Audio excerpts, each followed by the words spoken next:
Olá, caríssimo telespectador da Rede Século XXI, mais um domingo em nossas vidas e que bom encontrá-lo nesse final de tarde diante do televisor sintonizado conosco. Está começando mais um programa Luz da Vida, que pela 13ª vez se debruça sobre o tema fascinante da providência divina. Creio na divina providência. No encontro passado, refletindo a história de José, que ainda não foi concluída, nós abordamos um tema muito difícil, a providência divina que age infalivelmente, mesmo quando os homens praticam o mal. Aliás, na prática do mal dos homens, a providência divina está agindo, não como colaboradora, mas como aquela que permite que a liberdade do homem seja utilizada para o mal. Malgrado isso, a providência divina, por um mistério que nós desconhecemos, vai se manifestando para tirar daquele mal um bem maior. E recordamos a história de José, cujos irmãos, desde a tenra idade de José, passam a nutrir um ódio tremendo contra ele. Porque era o filho querido do seu pai, já velho, porque ele recebeu o dom de sonhar e de interpretar sonhos. Por enquanto, na sua adolescência, 17 anos, ele apenas diz para os irmãos e para os seus pais quais são os sonhos. Os seus irmãos passam a odiá-lo e certa feita tentam matá-lo. E graças à intervenção de Rubem, um dos irmãos, ele não é assassinado, mas jogado dentro de uma cisterna.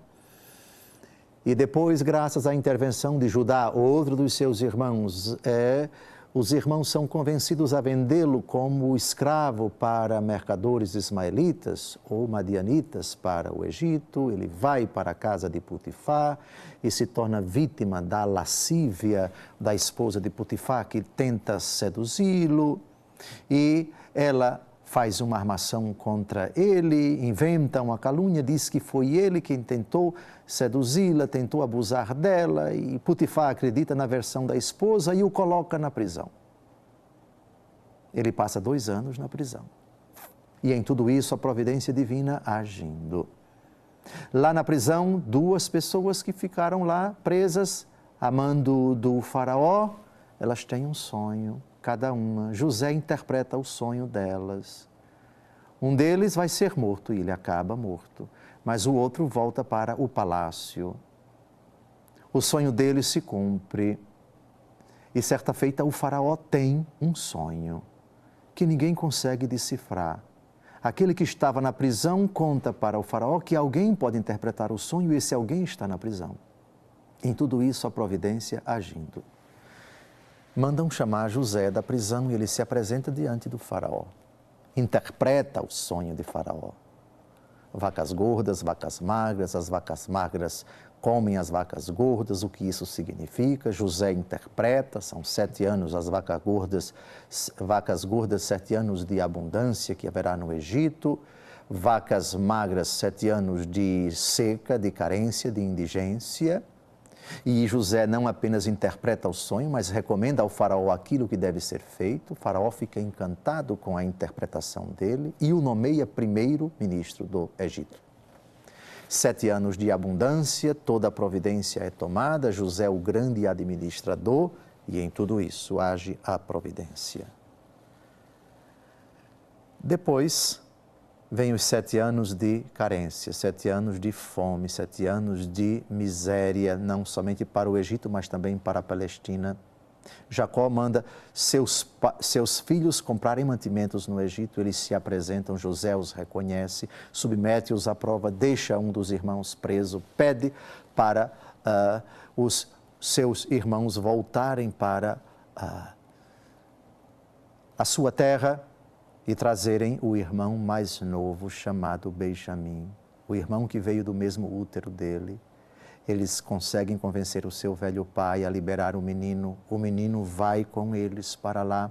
Chegando lá, mais uma outra prova, ele coloca a sua taça nos mantimentos de Benjamim, o seu irmão. É uma armação, é uma outra prova que submete os seus irmãos, todos eles são presos. E um dos irmãos Judá intervém, pede a ele para não fazer aquilo, pede misericórdia, pede compaixão, e José em tudo isso não aguenta, sai, chora.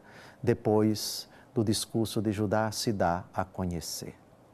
Vamos agora à narrativa da manifestação aos seus irmãos de quem é José. Eles que pensam que se trata de um egípcio, na verdade estão diante do seu irmão.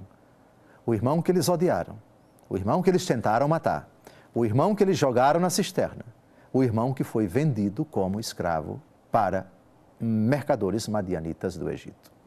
Vamos ao texto. E disse aos seus irmãos: eu sou José. Meu pai vive ainda? Mas não lhe puderam responder, porque estavam pasmados de se encontrar diante dele. Aproximai-vos, disse-lhes ele, e eles aproximaram-se. E ele disse-lhes: eu sou José, vosso irmão, que vendestes para o Egito.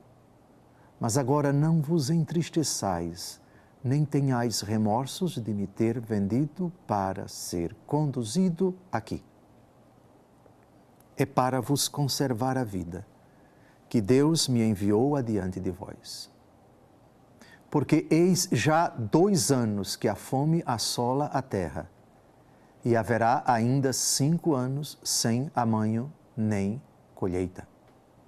Deus enviou-me adiante de vós, para que subsista um resto de vossa raça na terra, e para vos conservar a vida por uma grande libertação. Não sois vós, pois, que me haveis mandado para aqui, mas Deus mesmo. Ele tornou-me como o pai do faraó, chefe de toda a sua casa e governador de todo o Egito. Trata-se de uma leitura surpreendente. O que parecia impossível, agora é dado a conhecer com toda clareza. Deus, na sua providência infinita, primeiro permitiu, nada impediu, que fosse nascendo, que fosse crescendo, que fosse se avantajando no coração dos irmãos de José, ódio, detestação, inveja contra ele. Isso a cada dia. A ponto de chegar um dia e eles decidirem partir para as vias de fato, ou seja, matar o irmão. O bom senso de um deles, Rúben, conseguiu convencê-los a não fazer isso, a não derramar o sangue, mas a jogá-lo numa cisterna. Talvez a intenção fosse matá-lo de inanição. Isto é, o sangue não vai ser derramado, mas vai morrer de sede. Vai morrer ali naquele lugar inóspito, quente, árido, sem água. Ou seja, vai morrer como uma coisa. Sentam-se para comer. Judá propõe que ele seja vendido. E em tudo isso a providência parece silenciar, parece se calar, parece não agir. Vejam agora a leitura que José faz. É para vos conservar a vida que Deus me enviou adiante de vós. Ou seja, quem o manda para o Egito, não são eles que vendem o irmão, mas é o próprio Deus. Como conjugar a decisão deles de vender, portanto a responsabilidade foi deles, com a providência que o manda. Manda-o apesar da maldade deles e supondo a maldade deles, supondo a vontade deles. E mais na frente, Deus enviou-me adiante de vós para que subsista um resto de vossa raça na terra e para vos conservar a vida por uma grande libertação. Ou seja, em tudo aquilo que eles faziam de mal para o menino, mais na frente, por vontade de Deus, não concordando, não aprovando, não estimulando a perversidade deles, mas num concurso misterioso que escapa à minha capacidade, pelo menos, de compreender como isso acontece. Deus estava providenciando uma forma de libertar a família toda de José de uma desgraça, que seria a fome, a indigência que haveria de acontecer muitos anos depois na terra da Palestina. E mais ainda, não sois vós que me haveis mandado aqui, mas Deus mesmo. E penso, pelo menos na minha limitação, na minha ignorância, na minha incapacidade intelectual, Deus mesmo que me enviou. Não sois vós que me haveis mandado para aqui, mas Deus mesmo. Eu confesso que é demais para mim. Eu creio na providência divina que age mesmo quando o mal está agindo. E mesmo na ação terrível, covarde, leviana, grotesca, repugnante do mal, a providência divina já esteja agindo para mais para frente, redundar esse mal num bem maior para a vítima e até para os próprios algozes. Meu Senhor, eu creio na providência por causa da Tua palavra, porque Tu és grande, porque Tua autoridade, diante dela eu me rendo, eu me dobro, mas confesso que é grande demais esse mistério.